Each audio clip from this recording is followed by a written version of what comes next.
खुलुमबाय आं माइनाव बसुमतारी गिबियावनो बर' रादाब नायगिर नोंथांमोनखौ आंनि चेनेलाव बरायबाय लोगोसे गोजोन फुंबिलिनि गाहाम हामलायथि बावहरबाय नोंथांमोननि थाखाय लानानै फैबाय आं गोदान मोनसे रादाब नोंथांमोना भिडिअखौ अननानै जोबजासिम नायलांदो। दिनैनि गिबि खौराङाव दङ भिसिडिसि आरो टिसिएलसिसि नि मासिगिरि एबा चेयारमेन आरो सोद्रोमाफोरनि थाखाय बिटिसि खुंथाया माखासे गोनांथार बाथ्रा फोसावदों।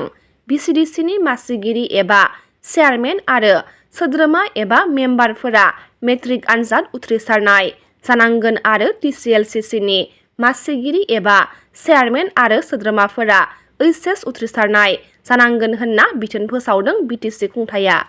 औवाबारि दखरा दुआराय बर' फरायसा आफादा खुंगा दथि मुंख्लं नीलकान्त मुसाहारि गामियारि जोलुर बादायलायनायखौ फैगौ 21 अक्ट'बरनिफ्राय 27 अक्ट'बरसिम खुंनो साखाफारा जादों। मोन 6 हारिखौ एसटि खालामनायनि हेंथायै सिसिटिअए आ गोख्रों सोमावसारनो साखाफारा जादों। खौरां मोननाय बायदिब्ला मोन 6 हारिखौ एसटि खालामनायनि हेंथायै फैगौ 10 नबेम्बर खालि गुवाहाटीआव सुबुं थुबुरमा लागोन सिसिटिअए आ।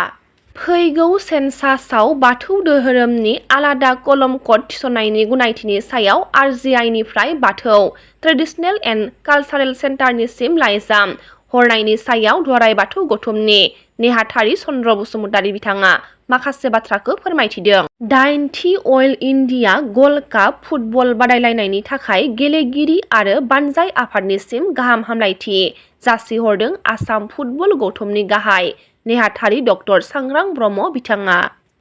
15थि गारलाबाथा बसुमतारी टेलेन्ट एवार्ड 2025 खौ नयनमणि बर'नो गथायबाय। बर' बिजोङाव फरायनानै मेट्रिक आनजादाव गासै आसामनि गेजेरावनो बांसिन जौखोन्दो मोननो हानाय फरायसानो गारलाबाथा बसुमतारी पाब्लिक चेरिटेबल ट्रास्टआ बोसोरफ्रोमबो गारलाबाथा बसुमतारी टेलेन्ट एवार्डखौ होबोबाय थादों। थिग बेबायदिनो बर' बिजोङाव फरायनानै बे बोसोरनि मेट्रिक आनजादाव 93.50 जौखोन्दो मोननो हानाय तामुलपुर जिल्ला बानलुबारि गामिनि बिष्णु बर' आरो लक्ष्मी बर'नि फिसाज्ला तामुलपुर इउएन एकाडेमिनि फरायसा नयनमणि बर'नो 15थि गारलाबाथा बसुमतारी टेलेन्ट एवार्ड 2025 खौ गथायबाय। माखासे दाबिफोरखौ लानानै फैगौ 29 अक्ट'बर खालि एबसुआ मोनफ्रोमबो जिल्लायाव हानजा सुरनाय हाबाफारि लानायनि सोमोन्दै लेङाइ आफादगिरि खोरोमदाव औवारि बिथाङा माखासे बाथ्राखौ फोरमायथिदों। फरायसा आफादजों लोगोसे जोङो आसाम नाङै जोंनि गासै जिल्लायाव थानाय दुलाराय बर' फरायसा आफाद बेफ्राव जिल्लाफ्राव जोङो 29 अक्ट'बराव जोङो मोनफा मोनफा हाबाफारि लादों।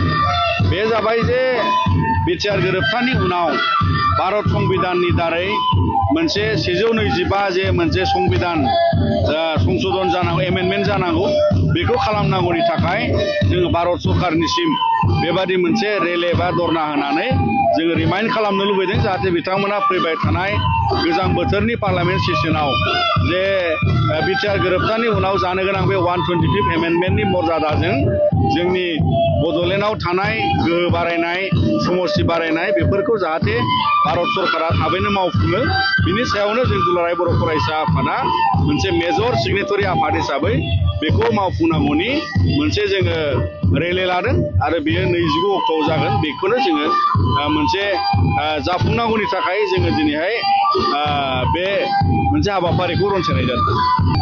जोङो दिनै गासै आसामाव थानाय 14था जोंहा जिहेतु थाखानाय ट्राइबेलफोर दङ जोङो गासै बावहाय फरायसा आफादजों लोगोसे ट्राइबेल संघ लोगो नांनानै coordination committee of tribal organisation सिसिट'आ जोङो जयै दङ आरो बेबायदियैनो जोङो माखासे डिसिसनाव दङ जे थाखानाय आसामनि ट्राइबेलफोरा जिहेतु 14टा कमिउनिटिस दङ ट्राइबेल आरो गोदानै जायफोरखौ ट्राइबेल खालामनो नागिरदों बा बिथांमोना बिदों बिनि सायाव दिनै आसाम नाङैनो दिनैहाय जाय गोजौ थाखोनि जाथि जाखाबाय बिथांमोना ट्राइबेल मोनोबा जों थाखानाय इन्डिजिनियास ट्राइबेलफ्रा सोलोंथाइ साख्रि गोबां रोखोमनि बावहाय माने खहा जागोनखौ लानानै जाहाथे जोंनि थाखानाय ट्राइबेलफ्रा जेबो खहा जाया बिनि थाखाय जोङो सिसिट'आनि जानानै बायदिसिना मोनसे खुद्रिसारनाय सोमावसारनाय थासारि लानो हागौ आरो बेखायनो जोङो जयै जोंनि थाखानाय बर'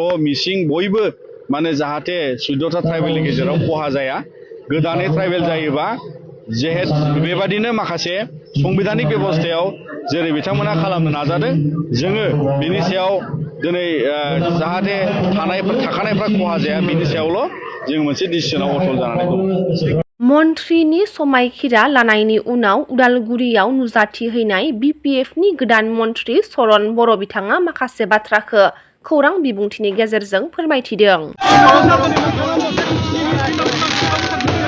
बिराद गोजोनदों, बिराद गोजोननाय मोनदों। रायजोआ जिबायदि माने ओंखारबोदों, जिबायदि गोजोननाय फोरमायदों, बेखौ नुनानै आरो बांसिन गोजोननाय मोनदों। आंहाथ' बेक्ति हिसाबै आं बिराद गोजोनदों। आङो एमएलए जानाया 9.5 बोसोर जाबाय, खिन्थु दासिमबो मन्थ्रि जानो थाखाय सुजुग मोनाखैमोन। दा दिनैनि दिनाव आङो मात्र 5 दाननि थाखायल' मन्थ्रि जानो थाखाय आं सुजुग मोनदों। आं बे सुजुगखौनो बिराद गिदिर सुजुग हिसाबै लादों आरो बेखिनि समावनो जोंनि आसामनि रायजो राजानि लोगोसे समस्तिनि जिखिनि मावनो सुजुग मोनो आं बेखौ मावगोन। आं बेखौ गोसोआव थि खालामना लादों आरो। आङो दानिसो नुनो मोनदों आंनि बिबाना जाहैबाय हान्था मेला होना नामा बर'नि बेखौ ट्रेन्सपर्ट आरो मोनसेया बड'लेण्ड वेलफेयार।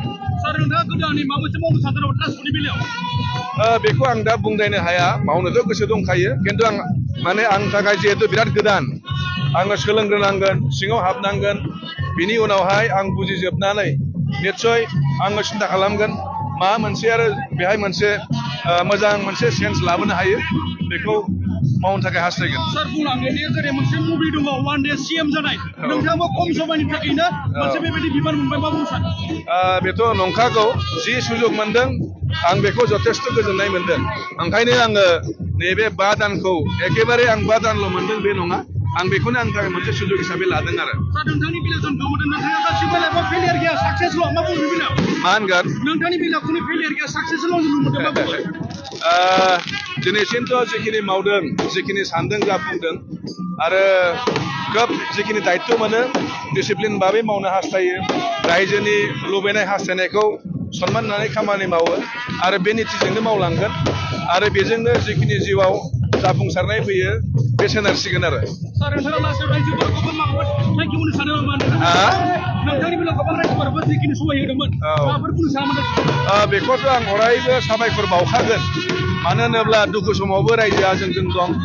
दिनैबो जोंखौ दुखु समनिफ्राय मोजां समसिम लाबोबाय।